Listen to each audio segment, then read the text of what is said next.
अस्सलाम वालेकुम everyone. Physics first year chapter number 2 को आज हम डिस्कस करेंगे। चैप्टर का नाम है वेक्टर्स एंड इक्विलिब्रियम।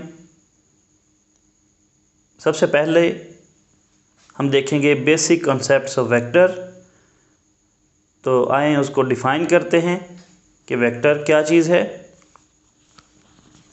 अगर हम इसकी डेफिनेशन को देखें, the physical quantities which are completely described by the magnitude, unit and direction following the vector algebra are called vectors। तो ये वेक्टर की डेफिनेशन है। इसमें सबसे पहली जो काबिल ज़िक्र चीज़ है वो है फिज़िकल क्वांटिटीज़। फिज़िकल क्वांटिटीज़ वो क्वांटिटीज़ होती हैं जिनको हम मेजर कर सकते हैं किसी न किसी इंस्ट्रूमेंट के ज़रिए, जबकि नॉन फिज़िकल क्वांटिटीज़ वो हैं जिनको हम मेजर नहीं कर सकते। फॉर एग्ज़ाम्पल मैस है, टाइम है, लेंथ है, इनको हम मेजर कर सकते हैं, तो ये फिज़िकल क्वांटिटीज़ हुई। जबकि लव, वैल्यूर, ऑनेस्टी, हेट्रेड, लाई, इन चीज़ों को हम मेजर नहीं कर सकते, तो ये नॉन फिज़िकल क्वांटिटीज़ हैं। इसलिए हम इनको फिज़िक्स में डिस्कस भी नहीं करेंगे। किसी भी वेक्टर को कंप्लीटली डिस्क्राइब करने के लिए तीन चीज़ों की ज़रूरत होती है।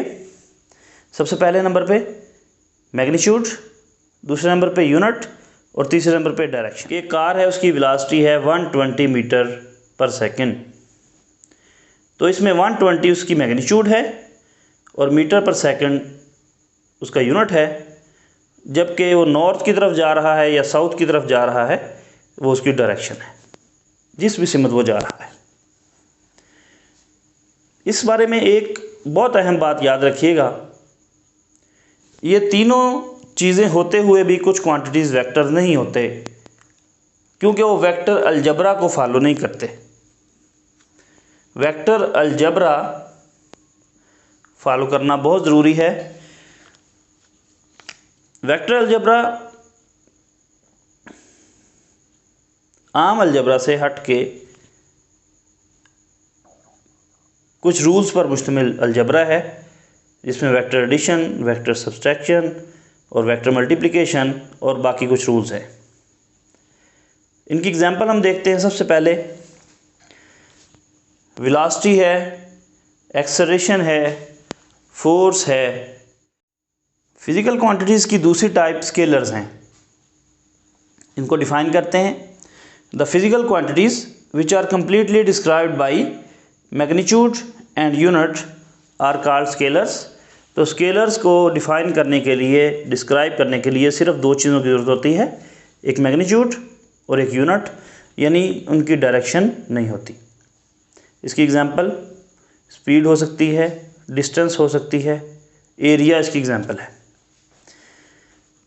उसके बाद वेक्टर नोटेशन, कि वेक्टर को हम किस तरीके से एक्सप्रेस कर सकते हैं। तो सबसे पहले लेट्स सपोज एक वेलोसिटी, एक वेक्टर है हमारे पास, v वेक्टर है, उसको हम v से शो कर रहे हैं।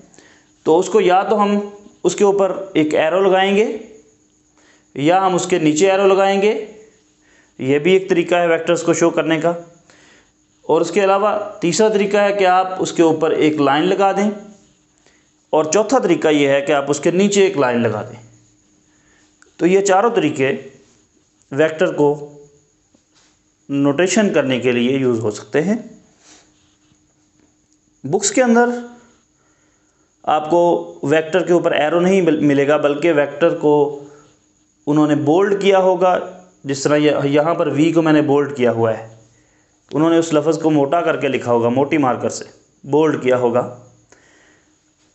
और अगर हम किसी वेक्टर की सिर्फ मैग्नीट्यूड लिखना चाह रहे हैं, तो हम जैसा कि यहाँ पर देख सकते हैं, v मैग्नीट्यूड है ये वेक्टर की। यहाँ पर हमने इसके ऊपर ना एरो लगाया है, ना इसके नीचे, ना लाइन ऊपर या नीचे लगाई है, तो ना ही हमने इसको बोल्ड किया है। तो ये वेक्टर की मैग्नीट्यूड की बात हो रही है। इसका एक और भी तरीका है, आप वेक्टर लिख के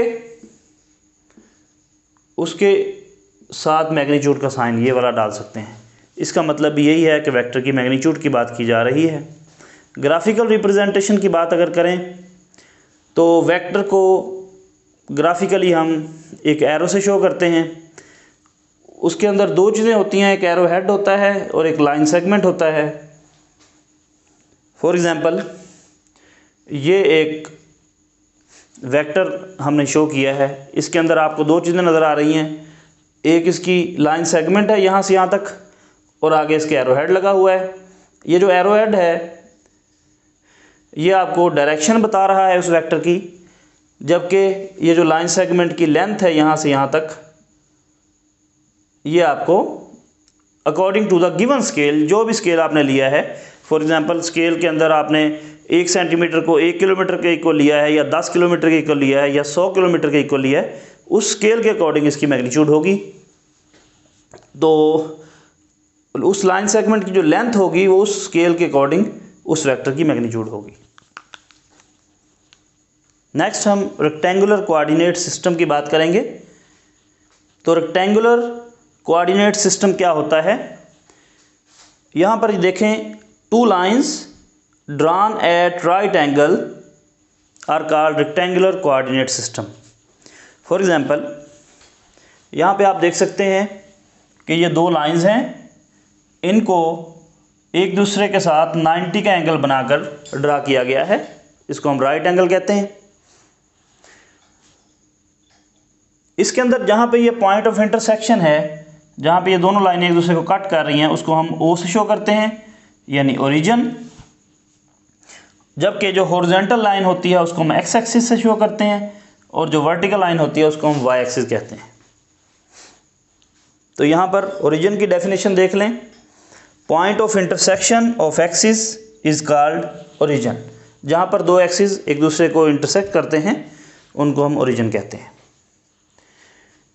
उसके बाद हम देखेंगे वेक्टर को प्लेन के अंदर और वेक्टर को स्पेस के अंदर, कि अगर एक वेक्टर को प्लेन के अंदर हमने बनाना हो ग्राफिकली कैसे शो करेंगे और अगर स्पेस में करना हो तो कैसे शो करेंगे।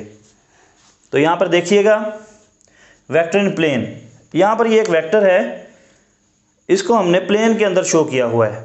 इसके अंदर एक एक्स एक्सिस है और एक वाई एक्सिस है और ये एक वेक्टर है जो पॉइंट ओ से पॉइंट पी तक जा रहा है और इसके कोऑर्डिनेट्स हैं ए बी। अब यहाँ पर हम देखेंगे कि ए का क्या मतलब है, बी का क्या मतलब है और यहाँ पर एक एंगल थीटा आपको दिखाया गया है, इसका क्या मतलब है। इन तीनों चीज़ों का मतलब हम देखते हैं। सबसे पहले ए की बात करेंगे। ए क्या है जी, ये है डिस्टेंस अलोंग एक्स एक्सिस, यानी इस वेक्टर ने एक्स एक्सिस के अलोंग जो डिस्टेंस कवर किया है वो ए से शो करते हैं हम। जबकि बी क्या है, डिस्टेंस अलोंग वाई एक्सिस, इस वेक्टर ने वाई के अलोंग जो डिस्टेंस कवर किया है वो बी कहलाता है।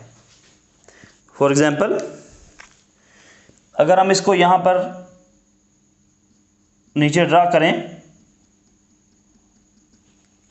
तो इस वेक्टर ने ये y के अलोंग डिस्टेंस कवर किया है, इसको हम b कहेंगे, और ये x के अलोंग डिस्टेंस कवर किया है, इसको हम a कहेंगे। जबकि एक एंगल थीटा है, ये एंगल थीटा क्या है, सबसे पहली बात याद रखें, ये जो एंगल थीटा है ये उस वेक्टर की ओरिएंटेशन हमें बता रहा है। इसका एक रूल होता है कि जो एंगल थीटा है हमेशा पॉजिटिव एक्स एक्सिस से शुरू किया जाएगा और एंटी क्लॉकवाइज लिया जाएगा। ये इसका एक स्टैंडर्ड रूल है, anti clockwise rotation from the positive x axis, ये इस थीटे का रूल है। तो ये तीन चीज़ें हैं जो एक प्लेन के अंदर एक वेक्टर को मुकम्मल तौर पे डिफाइन कर देती हैं। उसमें ए है, बी है और एंगल थीटा है। अब हम वेक्टर को स्पेस में देखते हैं। स्पेस के अंदर आपको 3 पॉइंट्स नज़र आ रहे हैं, ए बी सी, जबकि आपको एक एंगल थीटा की बजाय 3 एंगल नज़र आ रहे होंगे, अल्फ़ा, बीटा और गैमा। जबकि एक्सिस भी आपको 2 की बजाय 3 नज़र आ रहे हैं, एक्स एक्सिस, वाई एक्सिस इसमें भी था, इसमें भी है। एक एक्स्ट्रा एक नई लाइन आपको नज़र आ रही है जिसको हम जी एक्सिस कहते हैं, वो भी इसमें शामिल है। तो अब हम इन तमाम चीज़ों को देखते हैं कि इनका क्या मतलब है। तो सबसे पहले ए का क्या मतलब है। यहाँ पर आप देख सकते हैं ए का मतलब है डिस्टेंस अलोंग एक्स एक्सिस, कि हमारे इस वेक्टर ने एक्स एक्सिस के अलोंग कितना डिस्टेंस कवर किया, और बी का मतलब है वाई के अलोंग कितना डिस्टेंस कवर किया, और सी का मतलब है जी एक्सिस के अलोंग कितना डिस्टेंस कवर किया। इसी तरीके से अल्फ़ा एंगल जो है ये हमारे वेक्टर का एक्स एक्सिस के साथ एंगल है, जबकि बीटा जो है ये हमारे वेक्टर का वाई एक्सिस के साथ एंगल है, और गैमा जो है ये हमारे वेक्टर का जी एक्सिस के साथ एंगल है। फॉर एग्जांपल यहाँ पर हम एक्सिस को समझते हैं।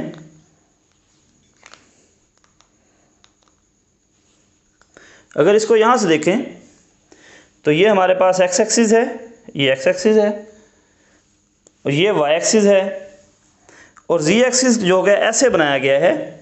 इसका मतलब ये है कि ये ऐसे है, यानी आउट ऑफ द प्लेन है, एक्सटेंडेड है ये, इसलिए क्योंकि हम ये 2D है तो इसलिए हम इसको इसमें ड्रा नहीं कर सकते, तो ये आउट ऑफ द प्लेन है।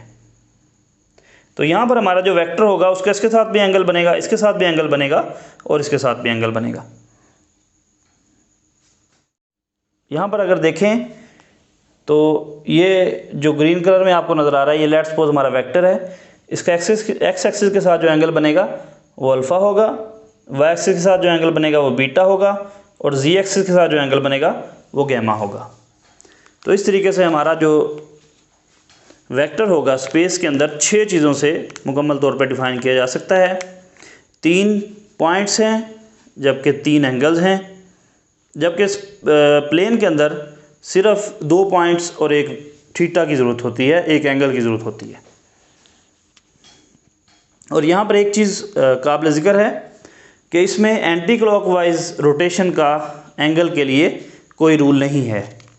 यहाँ पे आप देख सकते हैं ये एंटी क्लॉकवाइज है, जबकि ये क्लॉकवाइज है, और ये भी एंटी क्लॉकवाइज है।